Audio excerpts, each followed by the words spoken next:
Hey there guys, and welcome back. On this week's show, we're going to be making a glue spreader.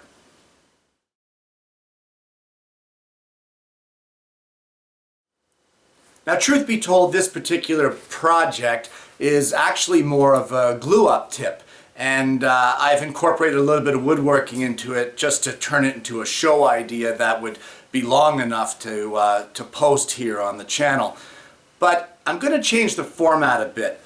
Normally what I do is I show you the project that we're making, and then I run through all the steps of how to make it, and then at the end of the show I show you how to use this product, you know, in the case of like the dowel making jig or that sort of thing. But on this week's show, I'm going to show you how to use it first, and then if you're interested you can carry on and I will show you exactly the steps I took in order to make it. Well, as I said, we're going to show you how to use this before we get around to showing you how to make it.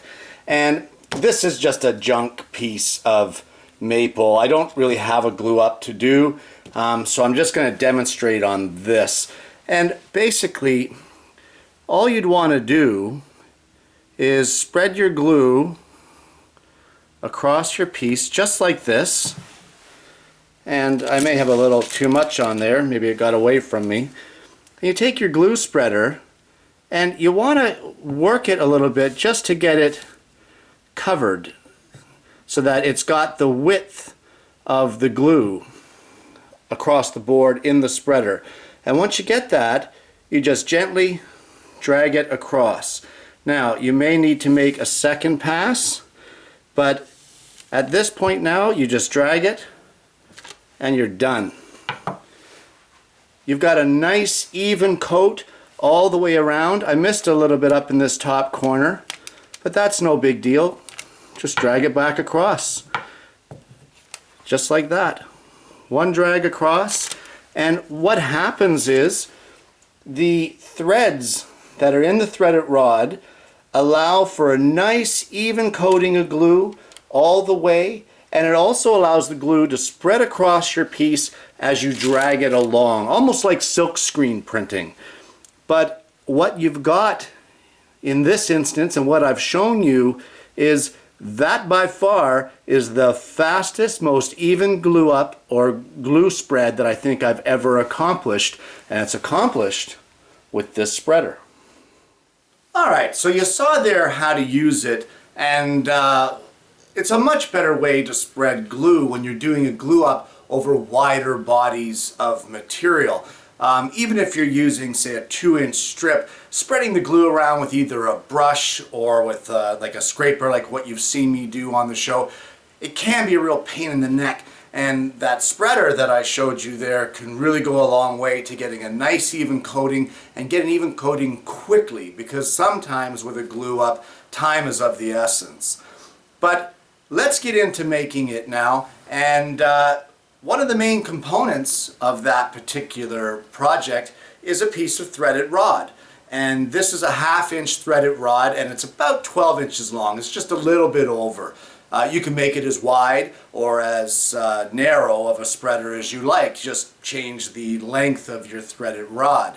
And the next thing that you're going to need is a simple piece of maple. This one here is 1 1/4 by 1 1/4 inch, and I've made it 8 inches long. So we're going to take this piece of maple over to the lathe and chuck it up between centers, and what we're going to do is we're going to spin this around. Well, we're over here at the lathe, and the first thing you want to do, of course, is you want to find the center of your stock.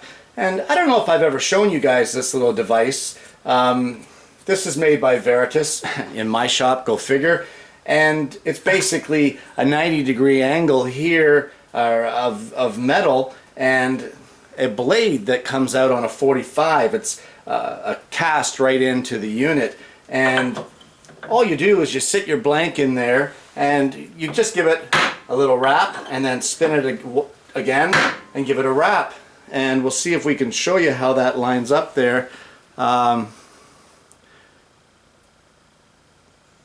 It's hard to see with the video, but there's a very clear X on there that you can see the center. Let me see if I can get it a little more prominent. There it is right there. That's much better. Back it up. There we are. Nice and focused. There is your dead center X. As quick as that. Obviously, if you don't have one of these, it's as simple as drawing a line from corner down to the corner and from corner to corner, and the intersecting point is in the middle. So let's go ahead and chuck this up now on the lathe.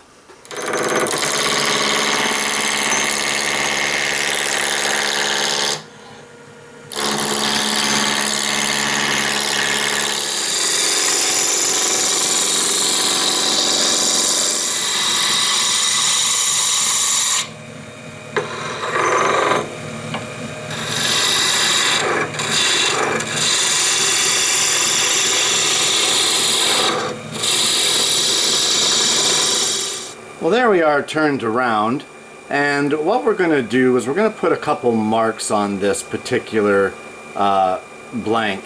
One in the center, that'll be at the 4-inch mark, and we're going to come out 2 inches on either side of that mark, and then 1 inch.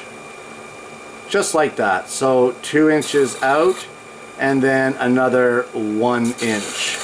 Now these measurements aren't super critical. This area here and this area here, the last inch on either side will end up being cut off or scrap.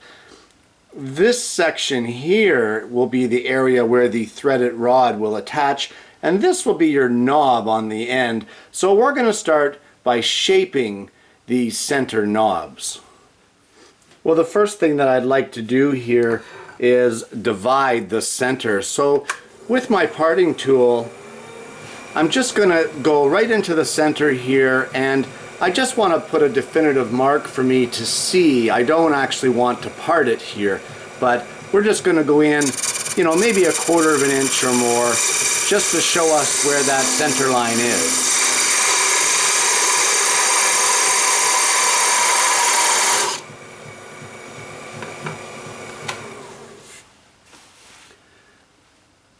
At this point in time, now that we have this divided, what I'm going to want to do is I want to make this more of a knob on the end here and on the end here, while still bringing it in to meet up with our ends for the knobs. And it's kind of reversed here, because normally the knobs would be pointing out this way, but they're pointing in this way.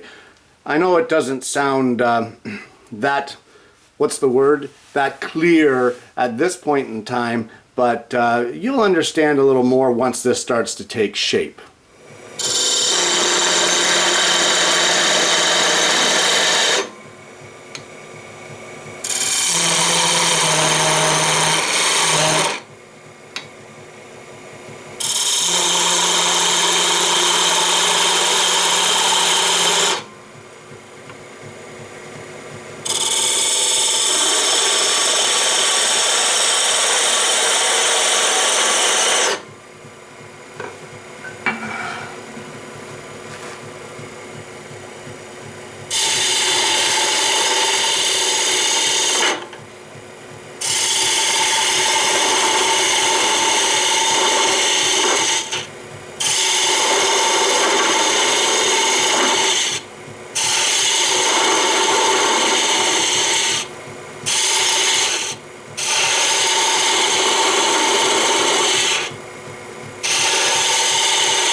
Well, we've got, let me remove the mask. We've got these tapered down now. I had a little bit of a tear out there, and I'm okay with that, because that'll be, with a lighter touch on the chisel, that'll be taken out of there, and we'll clean that up. And what we're going to do now that we have this tapered in, we're going to round this over and taper it down on this end.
Well, I know it looks a little rough at this point in time, but we're going to go ahead now and clean this up. So this is the general shape we want. I'm just going to go ahead now and clean up these edges here, maybe shape this in a little more to get a more prominent knob shape. And then once I get all that done and sanded, then I'll show you where we're at that point in time. Well, we've cleaned up the turning a bit, and you can definitely now see the two knobs, one being here and one here. So what we're going to do at this point in time now is I want to give this a really good sanding. Keep it all intact, all in one piece. You can see here I've got my little dust chute here to collect the dust as I'm sanding. And as well, guys, please don't forget your dust mask.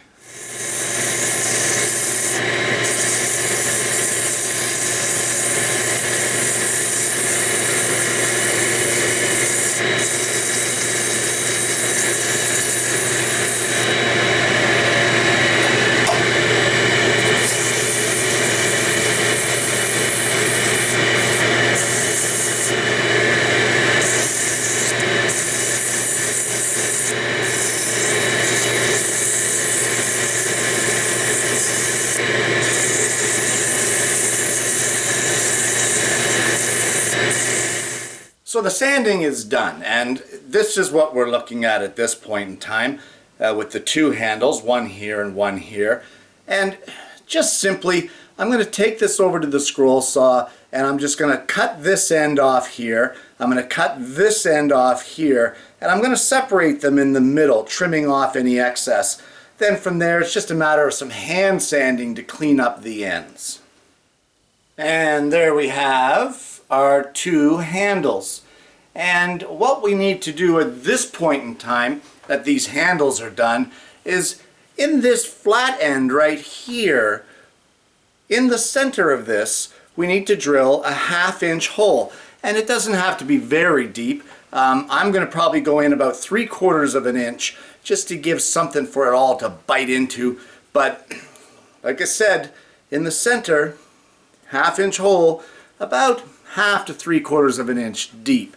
And I'm going to use that same method of that Veritas center finder over at the lathe to find the center of these ends. Now, in order to hold these for drilling, you don't want to hold it with your hand in the drill press. That's just asking for trouble. But I've got one of these hand screw clamps, and what I've done is I've modified it here. I did this ages ago. I use this for drilling my pen blanks.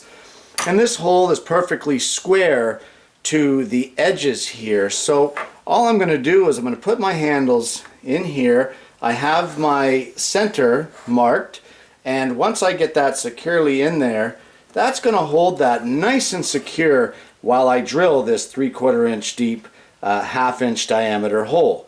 And to drill that hole, I'm going to be using a 1/2 inch Forstner bit.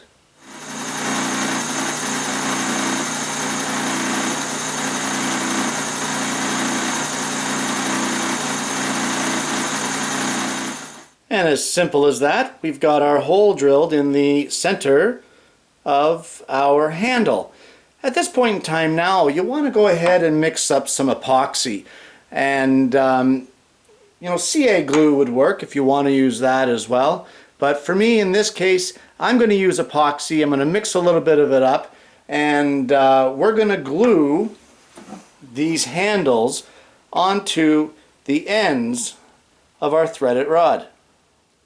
And with that, the handles are glued on, and I've used some 5-minute epoxy, so it's still wet right now, but I'm going to put this aside and resist the urge to say, is it dry yet? And I'm going to go ahead and maybe I'll clean up the shop a little bit from the mess I've made, and I'll come back when this is dry. So the epoxy is dried up, the handles are firmly in place, and at this point in time, if you don't remember what to do with it, you can refer back to the beginning of the video. And there you have it. A glue spreader. Do you need the wooden handles on the end? Heck no, not really. You need a piece of threaded rod. That's the whole point of this video, is that threaded rod is an awesome glue spreader when it comes to gluing up wider flat boards. Much faster and more efficient than any brush or any manual spreader that you may be using. This thing is awesome. Now, of course, this particular one, due to the length of the threaded rod, this will only do glue spread ups, or spread the glue on a piece maximum of 10 3/4, but even then you're pushing it because the glue is coming out onto your handles. If you need a wider one, use a longer rod. It's as simple as that. You may be wondering about the cleanup. Now, you could right away wipe it out and clean up the rod right away, but if you just give it a quick wipe, you'll end up with a little bit of glue in the threads like that. Set it aside, and the next time you come back to the shop, once it's dry, just use a wire brush and it comes out just like that. It just breaks away like it's nothing. So easy peasy cleanup.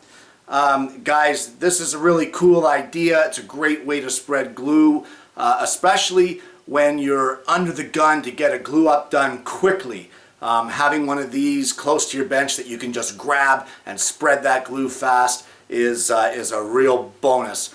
And I wish I would have had this when I built the bench, because there were so many glue ups there that were just a nightmare.